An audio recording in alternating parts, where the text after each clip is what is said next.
anything. I really don't remember it. We've played probably 5,000 shows in like 10 years. So, a lot of shows, man. You know, it was like any other tour. France was very good to us on that tour, actually. Europe seems to like October Rust a lot better than America did. But that's probably because Europeans are more open-minded musically, and America's all MTV, spoon-fed bullshit. So it was pretty much like any other tour, man. We took 4 months off because we had been touring for probably 6 years, you know, with Bloody Kisses, and then we recorded October Rust, and the tour bus was actually waiting outside the studio. So the day we finished, we got right onto a bus and started. So we took 4 months off because we were going to kill each other. And, you know, then we went in and started writing about 8 months for this album, about 6 months of recording. And a lot of people are telling me, well, why did it take so long? I don't think that's a long time. I mean, you can't record an album on a bus, right? So, to me, this is a normal amount of time. I think a lot of record labels push bands into recording way too quickly, and all you get is 3 albums that are exactly the same. I own a studio, but it's just for demos and stuff like that. It's not professional quality, but it's enough to, you know, get the songs going and do the pre-production work before we go into the real studio and do the actual production. Yeah, we wanted to do something more traditional, you know, and more based in rock and a little more bare bones. So I would say we took all the equipment in the studio and only used the older stuff.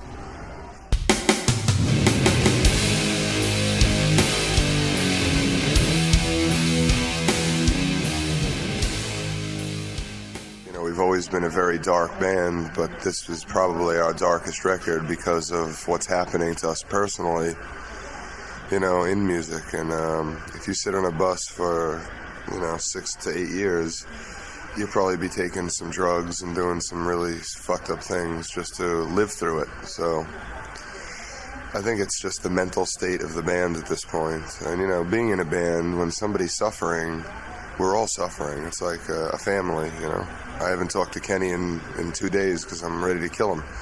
So we have all the same problems that a family do, you know. We hate each other, we love each other. It's fighting, crying, everything.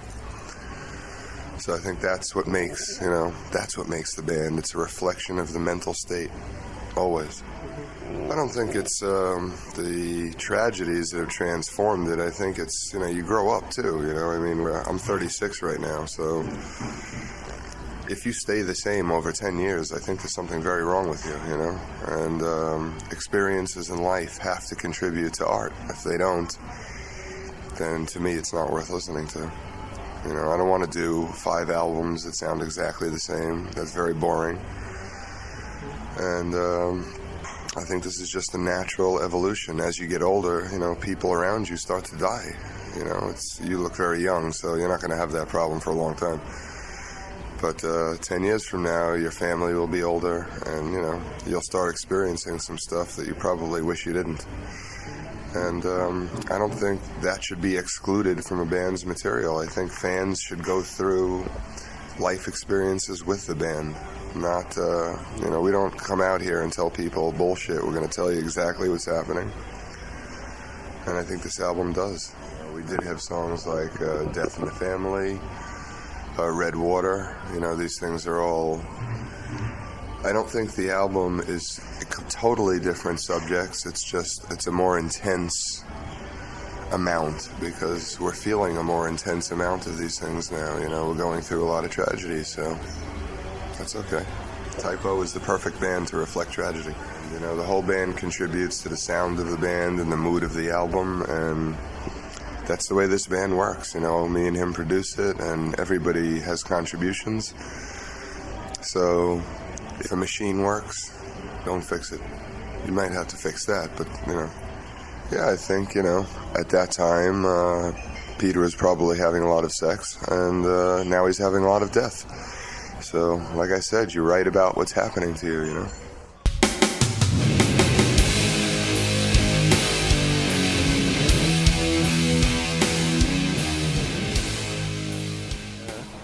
did that.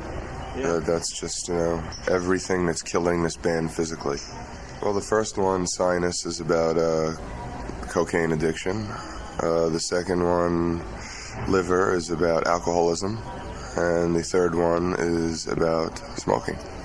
We're not preaching. We're not telling people not to do things. We're not telling them to do drugs. We're just telling you that if you do, you're probably going to die. So you can take that information and do whatever you want with it. I don't tell people how to live their lives. That's just not what we do. We just report the truth, and that's the truth. This time I think, honesty was so important because, we're going through so much hard stuff that honesty became necessary. Oh, it's a very special touch of realism, that's for certain. It's more of an introspective look as to, what's going on right now with us.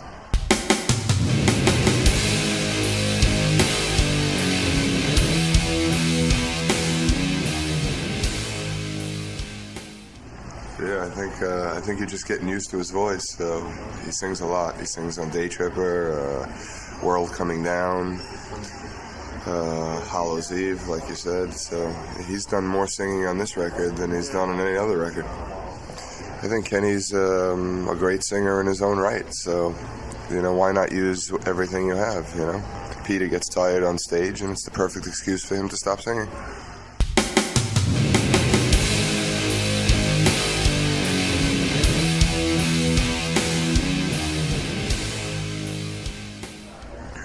No, I never really look at playing the drums as like a drum thing with Type O Negative. I look at it more as a song, and what's better for the song and stuff like that. As far as playing, I try to concentrate more on being, just being consistent and watching my meter. When we do songs, there really are no individuals in the songs. We do everything for the song, and you can't worry about one person's part or another. It's just what makes it sound good overall. Too many bands are worried about their own instrument instead of their own album, and I think that's a terrible mistake. Yeah, too many egos. Yeah, it's not a exhibitionist for the guys that play in the band. Oh yeah, Peter will bring down, a basic skeleton, and the songs are played for at least 6 months, and they change over a period of 6 months. They even change when we're in the studio. So I don't think it ever really ends. It's constantly changing. It's de-evolution, I think.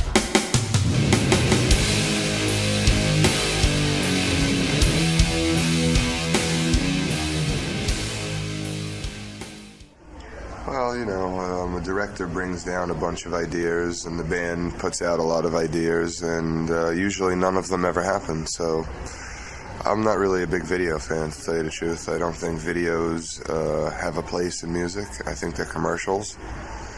I think to watch a song on a television detracts from listening to the song. When I was growing up, it was headphones and marijuana, and you had to use your imagination. But in today's world, there is no imagination left. There's no more creativity for the listener. Everything is spelled out in a video clip and tells them this is what the song is about, and this is what you should be thinking in your mind when you hear the song. And I don't care for it either. I think Girlfriend's Girlfriend was more of like a joke kind of song, but nobody ever got the joke, especially in Europe. Everybody took it very seriously, and yeah, it was supposed to be a joke, and then it just got taken into a different direction, especially with the video. There's no humor in the video at all, and it got totally missed. And I was really upset about that. It wasn't funny enough. That's the problem. The video director wanted credit, so he was too scared to make it that funny. Because but we're a humorous band, and I don't think people get that most of the time. They take us much more seriously than we take ourselves. Everything Dies.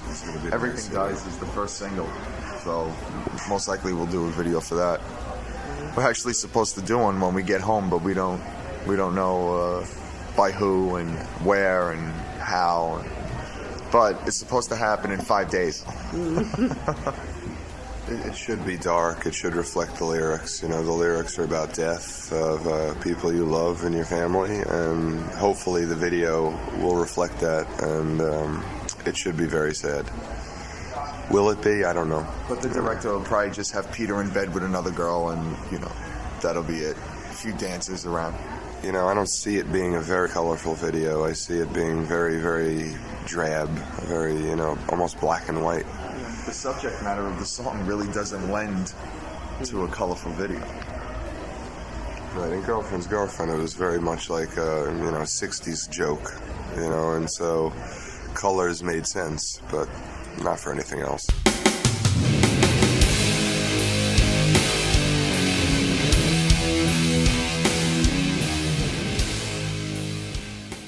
It's Brooklyn. It's Brooklyn. Of course, the Brooklyn Bridge.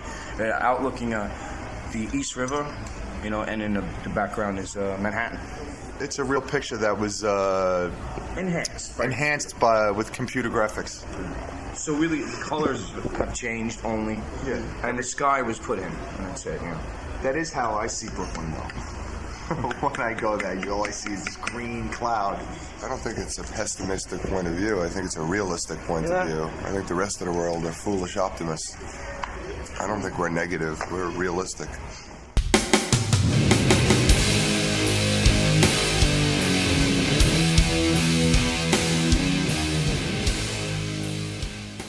I wasn't in the band. I think Peter chose green because he was trying to, in some way, hang on to his Parks Department job still.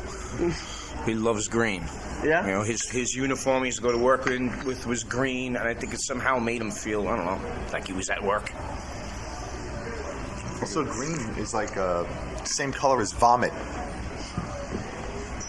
And then when food gets old and moldy, it turns green.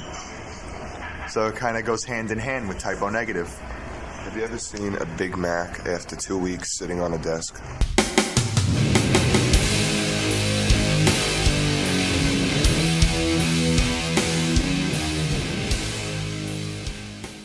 I think Roadrunner always tries to pressure you, but we never listen anyway, so it really doesn't matter. I mean, they're always going to tell us what to do, and we're always going to say no. So, it doesn't matter. Every band is always going to have trouble with their label. It doesn't matter what band or what label. So bands will always complain, and more stupid bands will complain publicly. So we're just one of the stupider bands. It's a constant struggle every day, because you're fighting with it's a tug of war between art and finance. Record company is not a charity organization; they want to make money, and what they have their opinions on what they think will make them more money, and sometimes it kind of compromises what we're doing, and we have a problem with that. But then again, it goes back to every band will probably have that problem with their record company. There's a million reasons. Peter could quit because he gets too cranky. He could quit, or we could go into a physical war between each other. And then there's financial problems, there's squabbling over money. And then there's, of course, a bad management decision could kill us at any moment. You know what I mean? Or we could just crash in our bus. So there's always, that feeling that we might not be here in a few days.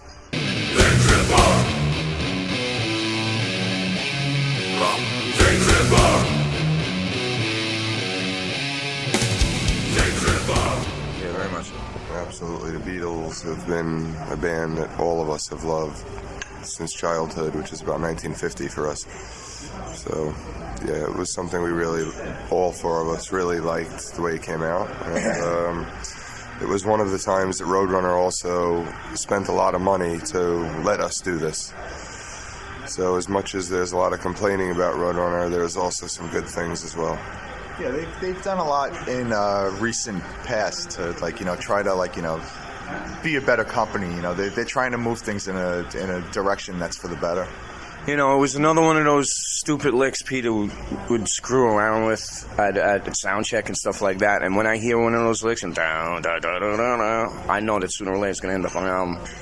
And sure enough, we were rehearsing for this album, and he started that.